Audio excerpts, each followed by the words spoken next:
Hi friends, welcome back to my channel Shivan Devi vlogs. మీ అందరూ ఎలా ఉన్నారు? నేను బాగున్నాను. మీరందరూ కూడా బాగుండాలని కోరుకుంటున్నాను. ఈరోజు వీడియో చూస్తుంటే అర్థమైపోతుంది కదా, ఫిష్ కర్రీ ప్రిపేర్ చేస్తున్నాను.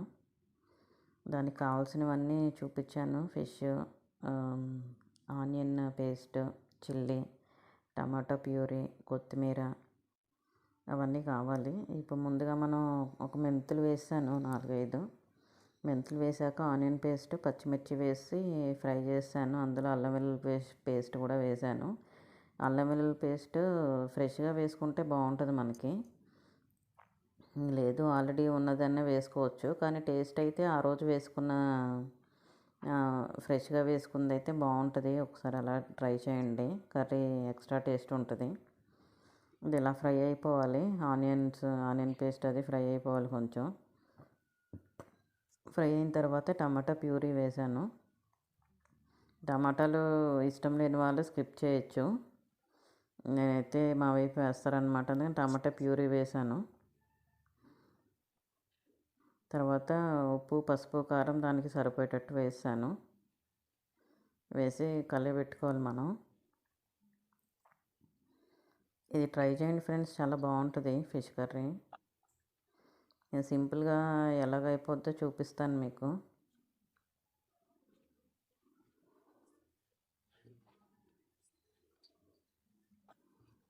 కొంచెం అలాగే బాయిల్ అయిపోవాలి. టమాటా ప్యూరీ పచ్చివాసన అంతా పోవాలన్నమాట. అందులో చూస్తున్నారు కదా, అలాగ వచ్చేస్తుంది. తర్వాత ధనియాల పొడి, జీలకర్ర పొడి వేసాను. అది వేసేసి మళ్ళీ ఫ్రై చేసేసుకోవాలి. ఇది మనకి గ్రేవీ ఎక్కువ వస్తుంది ఫ్రెండ్స్. ఇందులో చింతపండు పులుసు వేస్తాము, దానికి కాకుండా ఇది టమాటా ప్యూరీ ఆనియన్ పేస్ట్ వేసాం కదా, అది గ్రేవీ ఎక్కువ ఉంటుంది.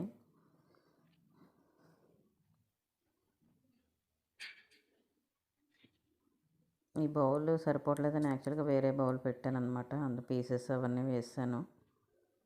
వేసిన తర్వాత చింతపండు రసం కూడా వేసేసుకోవాలి. ఒక పెద్ద నిమ్మకాయ సైజు కన్నా ఇంకొంచెం ఎక్కువ పడుతుంది. వచ్చేసి కేజీ అనమాట చేపలు.